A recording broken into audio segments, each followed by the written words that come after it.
Sometimes, life throws us into situations we never imagined. And before we know it, we're standing at the edge of a decision that could change everything. It all began when my husband, Thomas, was called away on an unexpected business trip. These trips weren't unusual, his job often required him to travel at a moment's notice. But this time, something felt different. Maybe it was the hurried way he packed his bags, his distracted expression, or how he barely took a moment to kiss me goodbye before dashing out the door. "I'll call you when I land," he said over his shoulder. And just like that, he was gone. 2 whole weeks alone stretched before me. At first, I didn't think much of it. After all, I was used to his absences, and I had grown accustomed to handling things on my own. But later that evening, an unexpected knock at the door startled me. I wasn't expecting visitors, and a strange sense of apprehension settled over me as I hesitated before peeking through the peephole. Standing there, illuminated by the flickering porch light, was Edward, our new neighbor. Now, let me tell you a bit about Edward. He moved in next door about 6 months ago. And while I had exchanged polite greetings with him, I didn't know much beyond his name. Edward had a certain presence, tall, broad-shouldered, and carrying himself with an easy confidence that was hard to ignore. There was a warmth to his smile, the kind that could light up a room without effort. "Hey," he said with a friendly nod when I opened the door. "Sorry to bother you, but I noticed your porch light's been flickering. Thought you might want to know." I glanced at the light and sighed. "Oh, thanks. Yeah, I've been meaning to fix that. I have some spare bulbs if you'd like. I can swap it out real quick," he offered casually, his tone reassuring. Normally, I would have declined and insisted on handling it myself. But something about Edward's demeanor made me pause. His offer seemed genuine. And frankly, I wasn't in the mood to wrestle with it myself. "That would be great. Actually," I found myself saying, stepping aside to let him in. I watched as he efficiently unscrewed the old bulb and replaced it with a new one, his hands steady and sure. We made small talk, easy, effortless conversation that flowed surprisingly well. He cracked a few jokes, and I caught myself laughing more than I expected to. There was something refreshing about his presence. "There you go," he said, stepping back to admire his handiwork. "Good as new. Thank you so much, Edward. I really appreciate it," I said, feeling a genuine sense of gratitude. He flashed that easy grin again. "Don't mention it. What are neighbors for?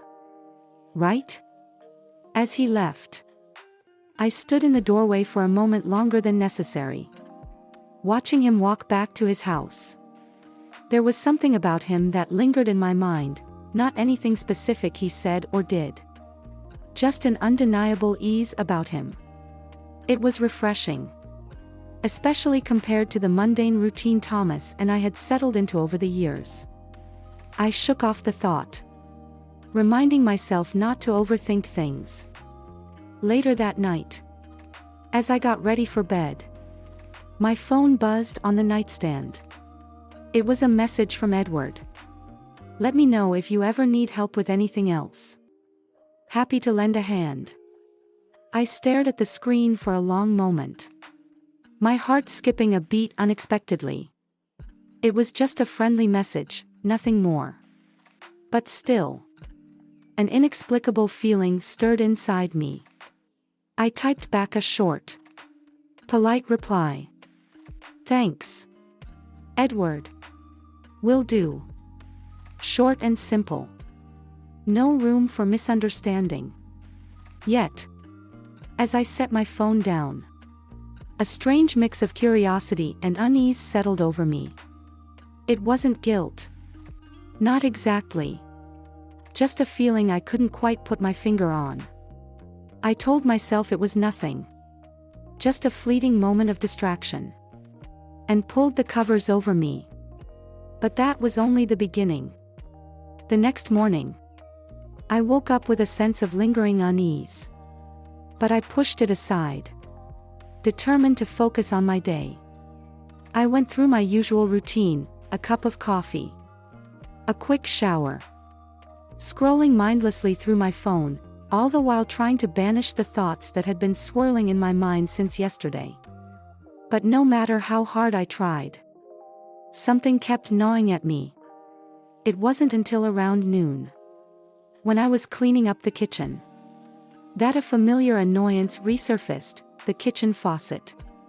That relentless drip drip drip had been my unwanted companion for weeks. Thomas had promised to fix it. But as always, life got in the way.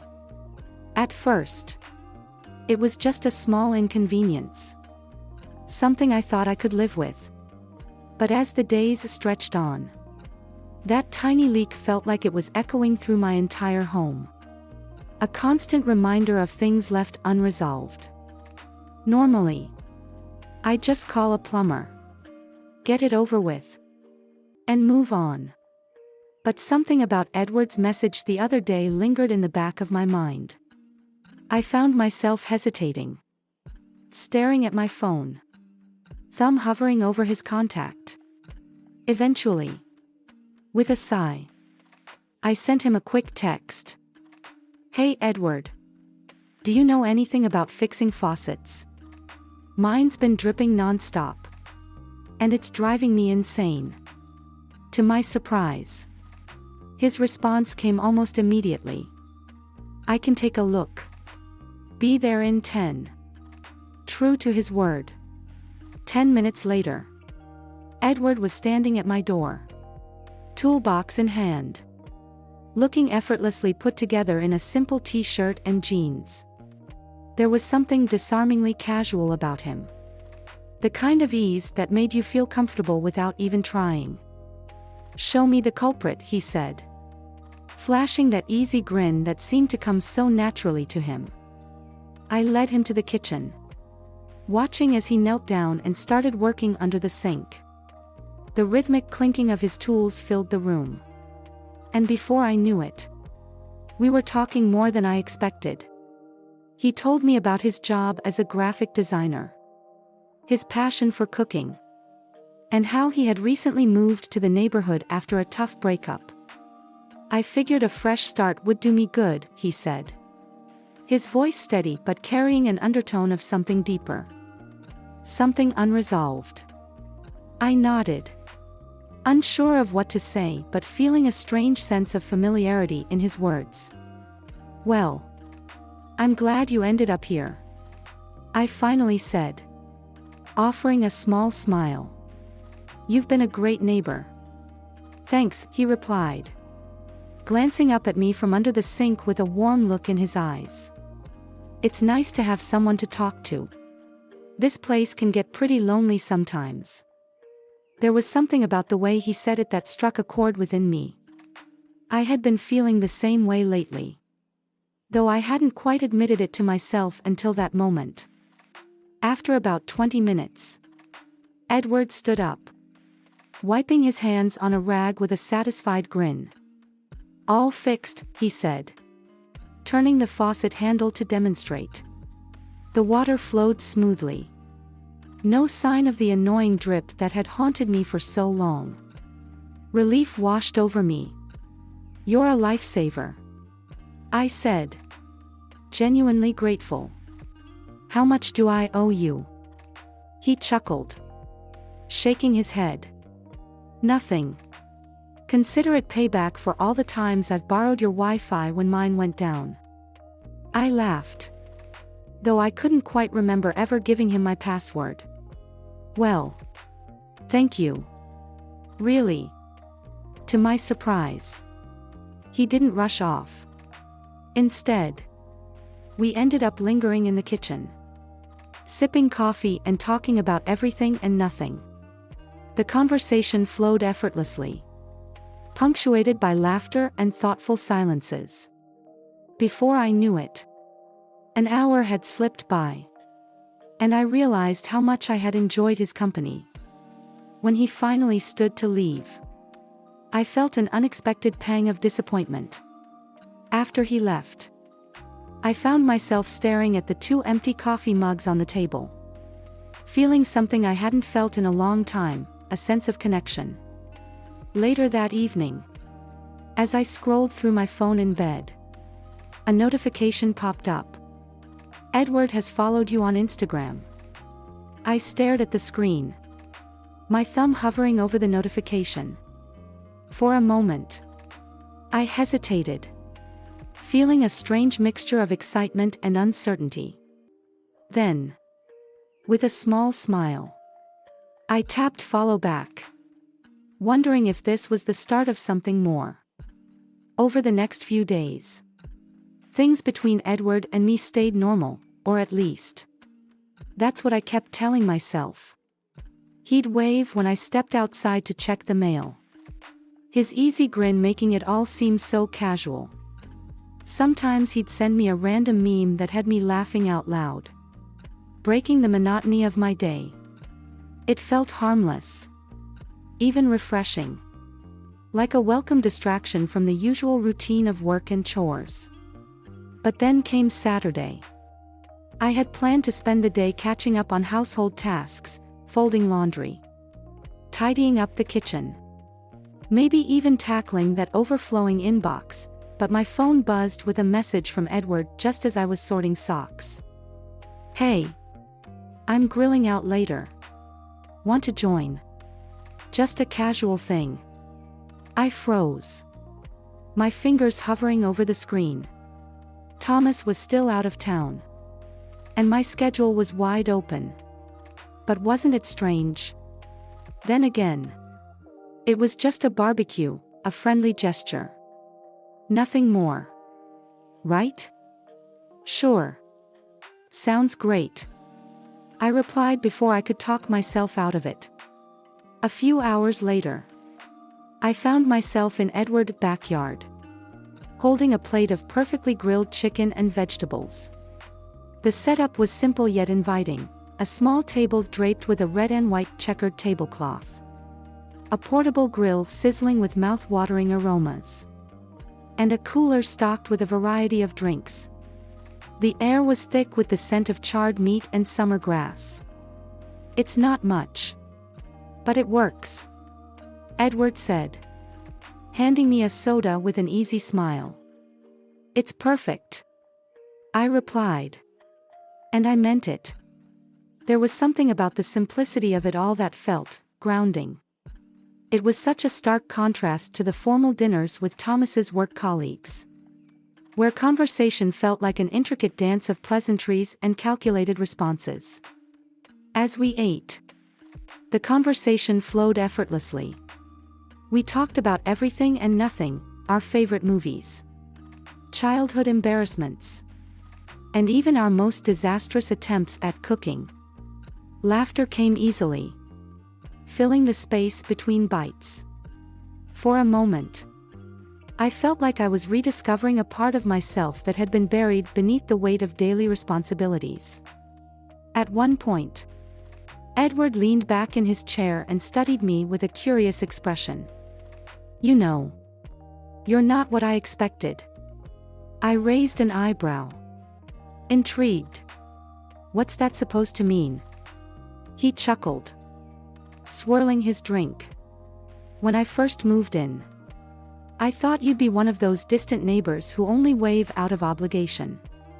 But you're real, down to earth."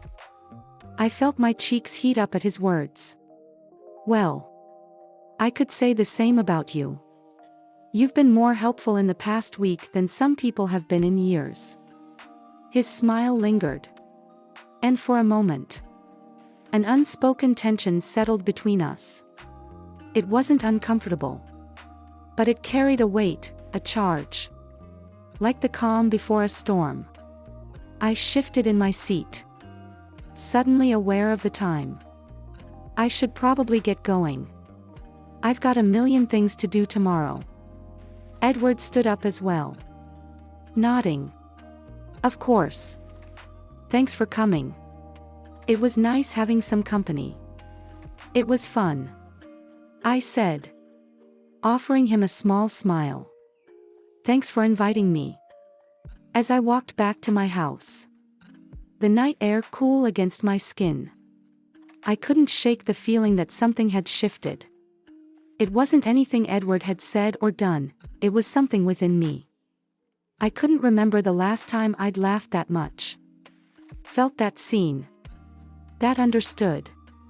Later that night, as I curled up on the couch scrolling through my phone, I noticed Edward had posted a photo from the barbecue. It was a candid shot of the table, plates, drinks, the remnants of a good meal. My plate was unmistakably in the frame. The caption read, "Good food. Even better company." My heart raced as I stared at the screen, my mind racing with questions I wasn't quite ready to answer. What did he mean by that? And more importantly, why did it make me feel this way? The next morning, I woke up with Edward's Instagram post still lingering in my mind, refusing to be ignored. I couldn't decide if I was overanalyzing his words or if there was an underlying message hidden within them. Good food. Even better company. Was it merely a friendly nod to our barbecue? Or was he subtly hinting at something deeper? The ambiguity gnawed at me, leaving me unsettled. I tried to brush it off, throwing myself into errands and tasks that needed attention. Yet, despite my best efforts, my phone seemed to have a mind of its own, lighting up repeatedly with his name. First, it was a funny meme that made me laugh out loud in the middle of the grocery aisle. Then, a casual complaint about his coffee machine breaking down, leaving him tragically undercaffeinated. Each message felt effortless, yet there was an undeniable warmth in them, a familiarity that I couldn't quite ignore. By the afternoon, I found myself standing in my kitchen, staring blankly at the untouched groceries I had just bought, my mind still distracted. Another buzz from my phone pulled me back to reality. "Edward, what's for dinner tonight? I might need to invite myself over if it's anything good." I laughed, shaking my head. Without thinking twice, I typed back, "Only if you don't mind takeout. Cooking isn't happening tonight." His response was immediate. "Edward, perfect. I'll bring dessert." It felt so easy. Too easy. That evening, when he showed up at my door, takeout bags in hand, I told myself it was innocent. Friends. Neighbors. They shared meals all the time, nothing unusual about it. We sat in my living room, surrounded by takeout containers scattered across the coffee table. And true to his word, Edward brought dessert, a small container of chocolate mousse he'd made himself. "You made this?" I asked, eyeing him incredulously after the first decadent bite. He grinned, leaning back on the couch. "Cooking's kind of my therapy. It's how I unwind." "Well, it's almost unfair how good this is," I said, savoring another spoonful. The conversation flowed effortlessly, as it always did. But tonight, there was something different, a subtle shift in the air, an unspoken tension simmering beneath the surface. His gaze lingered a second too long. My laughter felt a little too free, too uninhibited. At one point, Edward leaned back, his expression thoughtful. "You're really easy to talk to. You know that?" I glanced at him, attempting to keep my tone light. "I'll take that as a compliment." It is, he said. His voice softer now. I don't think I've felt this comfortable around someone in a long time. His words stirred something inside me, a mixture of guilt and something else I wasn't ready to name. I averted my gaze, focusing on the clutter of empty takeout boxes. I should probably clean this up, I said, standing abruptly. I'll help, Edward offered, following me into the kitchen. We worked in silence, the air thick with unspoken words. As I reached for a dish towel, our hands brushed, sending an electric jolt through me. It was such a small thing, yet it felt like a shift. A crack in the wall I had carefully built. Sorry, he murmured, stepping back slightly. It's fine, I replied, my voice quieter than I intended. Thanks for helping with the dishes. Edward grabbed his jacket, sensing the sudden shift in mood. I should get going. Thanks for dinner and for letting me crash your evening.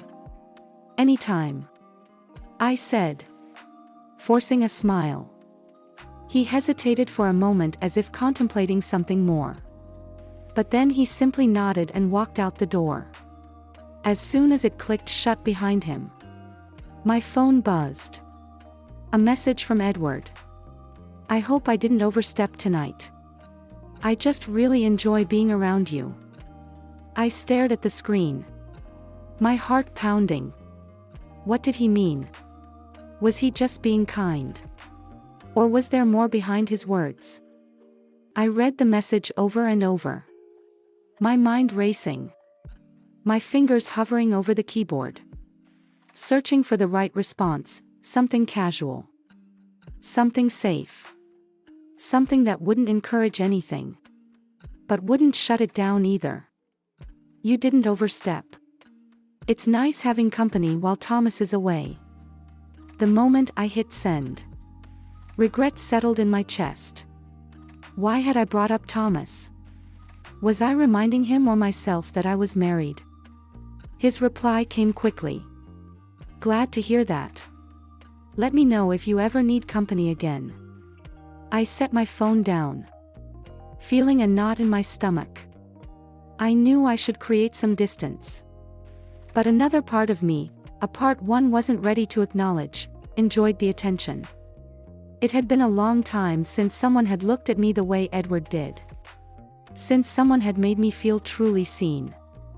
The next few days drifted by in a blur of routine. I buried myself in work, ticking off tasks with mechanical precision. Ran errands that felt more like distractions. And did my best to avoid Edward. But no matter how much physical distance I put between us, my thoughts betrayed me. His laughter echoed in my mind at the most unexpected moments. And I found myself replaying snippets of our conversations like a favorite song. There was something about him, something effortlessly magnetic, that made his absence feel more present than his presence ever did. Friday arrived, bringing with it the first break in the silence. I was sitting alone in the backyard, a glass of wine in hand, the evening breeze carrying the faint scent of jasmine. I told myself I was enjoying the solitude. But deep down, I knew better. Then, cutting through the quiet hum of crickets, came his voice. Hey, neighbor. Startled, I looked up to find Edward leaning casually against the fence. A beer in one hand and that signature easygoing smile on his face. He looked so at ease, so effortlessly himself, that it made me feel more unsettled. Hey, I replied, forcing a casual tone despite the sudden flutter in my chest. Mind if I join you? He asked, his gaze steady yet unreadable. I hesitated for a moment, the weight of the unspoken tension between us pressing down. But the truth was, I wanted him to stay. Sure, I said, my voice softer than I intended, with the practiced ease of someone who had clearly done it before. Edward vaulted over the low section of the fence and settled into the chair opposite me. The night air grew heavier with his presence, the distant sounds of the neighborhood blending into the background. "I was starting to think you were avoiding me," he said lightly. But his eyes searched mine, probing beneath the surface. "Just busy," I deflected, taking a deliberate sip of my wine. Edward nodded slowly, his expression thoughtful but unconvinced. "I get it. Life has a way of keeping us occupied." For a while, we sat in companionable silence, the kind that felt both comfortable and brimming with unsaid things. The gentle clinking of his beer bottle against the table punctuated the stillness. Then, unexpectedly, his voice dipped lower, more contemplative. "You ever feel like you're stuck in a routine? Like every day blends into the next and you're just existing?" His question caught me off guard, stirring something buried deep within me. "Yeah," I admitted after a pause. "I think everyone feels that way at some point." He nodded, his gaze drifting to the darkened horizon. "That's why I moved here. I needed to hit reset, to figure out if there's more to life than just the same old pattern." I didn't know how to respond, so I let his words settle between us, heavy yet strangely comforting. He turned to me then, his eyes filled with something that made my breath catch. "You're different, though," he said quietly. "You make things feel lighter, like there's more to look forward to." His words, so unexpected and raw, sent a jolt through me. I could feel my heartbeat hammering against my ribs, a steady reminder of how close I was to something I wasn't sure I was ready for. Suddenly, it was all too much: the wine, the night, the way he was looking at me like I was the only thing that mattered. I stood up abruptly, the scrape of my chair against the patio loud in the stillness. "I should head inside," I murmured, my voice betraying the storm inside me. "It's getting late." Edward stood as well, his eyes searching mine for something, an answer, perhaps, or a reason to stay. "Of course. Thanks for letting me crash your evening." "Anytime," I replied automatically, the words tasting hollow even as they left my lips. As I locked the door behind him, my phone buzzed. I hesitated before picking it up, my heart pounding against my ribs. A message from Edward. Short, simple, impossible to ignore. I meant what I said out there. "You're different." I stared at the screen, my hands trembling slightly. A part of me longed to believe him, to take the leap he seemed ready for. But another part of me knew, once I crossed that line, there'd be no turning back. And I wasn't sure if I was ready for what came next. The days that followed were a whirlwind of emotions I couldn't quite untangle. I threw myself into work, burying my thoughts beneath a mountain of deadlines and meetings, hoping that the relentless pace would drown out the lingering pull Edward had over me.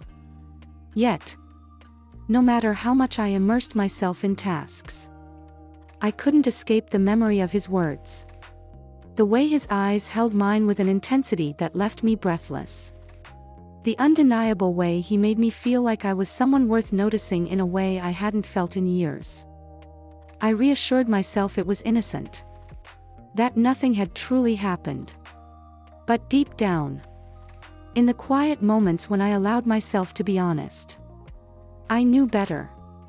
The line between friendship and something more was beginning to blur, weaving a tangled web of what-ifs and possibilities I wasn't ready to face.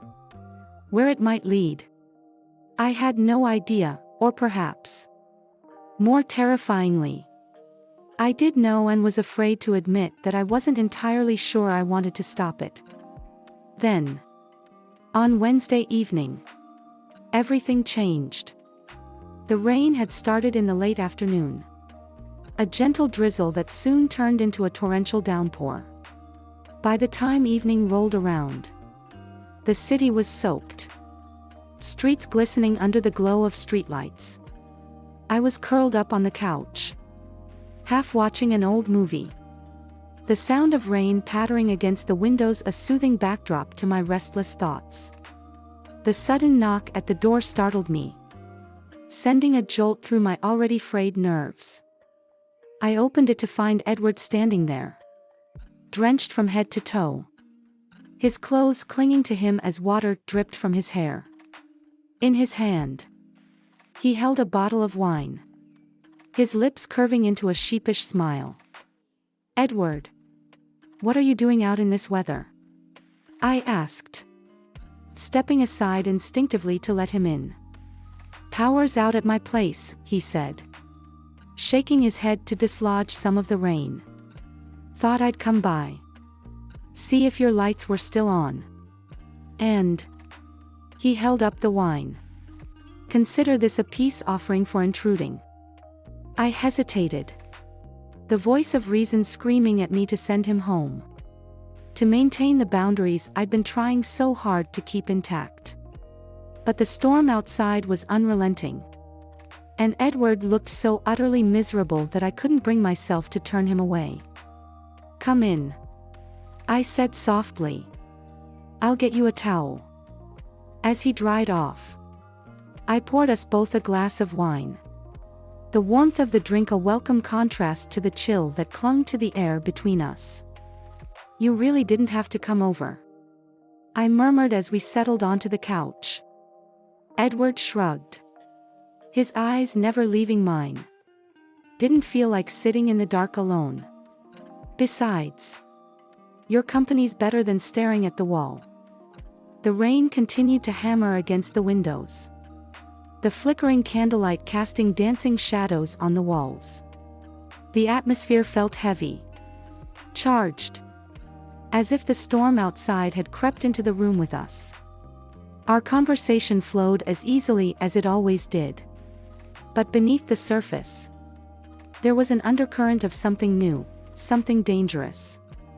At one point, Edward leaned in, his gaze piercing and unguarded. "You know," he said, his voice low, "I've never met anyone like you. You're smart, funny, and you don't even realize how incredible you are." I froze, my heart hammering against my ribcage. "Edward, I know," he interrupted, leaning back with a sigh, running a hand through his damp hair. "I know you're married. I'm not trying to cross any lines, but I can't help how I feel." His words hung between us, heavy and unrelenting. I knew I should shut it down, that I should remind myself, of the boundaries we were dangerously close to crossing. But instead, I sat there, caught in the weight of his honesty, unable to look away. "I don't know what to say," I whispered, my voice barely audible over the rain. "You don't have to say anything," Edward said, standing up, his movements slow, deliberate. I needed to be honest with you." He walked to the door, his hand resting on the knob as he hesitated. "I'm sorry if I've made things complicated. That was never my intention." "Edward, wait," I said, standing without thinking. He turned, and for a moment, it felt as if time itself held its breath. The tension between us was palpable, the unspoken words thick in the air. "If you tell me to leave, I will," he said softly, his voice a mere whisper. "But if there's even a part of you that feels what I feel, just say the word." My heart clenched. My mind screaming for me to do the right thing. To say the words that would put an end to this once and for all. But instead, I stood there. Frozen. Torn between the life I had and the possibility of something I wasn't sure I could allow myself to want. I can't. I finally managed. My voice trembling. This isn't right. Edward exhaled slowly. Nodding. A bittersweet smile tugging at his lips. I know. But that doesn't change how I feel. He took a step closer. His eyes searching mine for something I couldn't give him. I'm not asking for anything. I just needed you to know. I felt the tears before I even realized I was crying. The weight of it all pressing down on me like the storm outside. Edward. We can't do this. I said. My voice firmer this time. We haven't done anything, he replied. His tone gentle but unwavering. But tell me, Evelyn, if he wasn't in the picture, would things be different? I wanted to deny it. To tell him no, but the words wouldn't come. Instead, I whispered the only truth I could muster. I don't know. Edward gave a small nod. Stepping back. That's all I needed to hear. Good night. Evelyn. Good night. Edward. I whispered, watching as he disappeared into the storm. I closed the door and leaned against it. My whole body trembling as tears streamed down my face. What had I done? And more importantly, what was I going to do?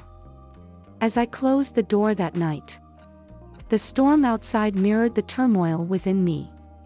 My heart was pounding. My thoughts racing. Nothing had happened, at least. Not in the way that would leave undeniable proof, but the truth was clear, lines had been crossed in ways I never anticipated. Edward was gone. But the emotions he stirred lingered like an unshakable shadow. I stood there, realizing how dangerously easy it was to drift into something that felt so comforting yet so wrong. Temptation doesn't always come with warning signs, sometimes. It walks through the door with a friendly smile and good intentions. In moments of vulnerability, it's easy to seek connection in places we shouldn't. But the real challenge is recognizing when we're standing at the edge of a choice that could cost us everything we hold dear.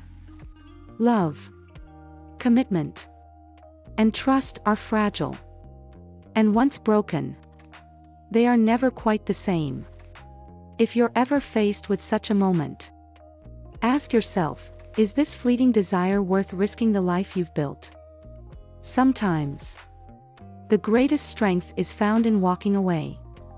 Thank you for watching. Don't forget to subscribe to the channel so you won't miss more captivating stories like this one.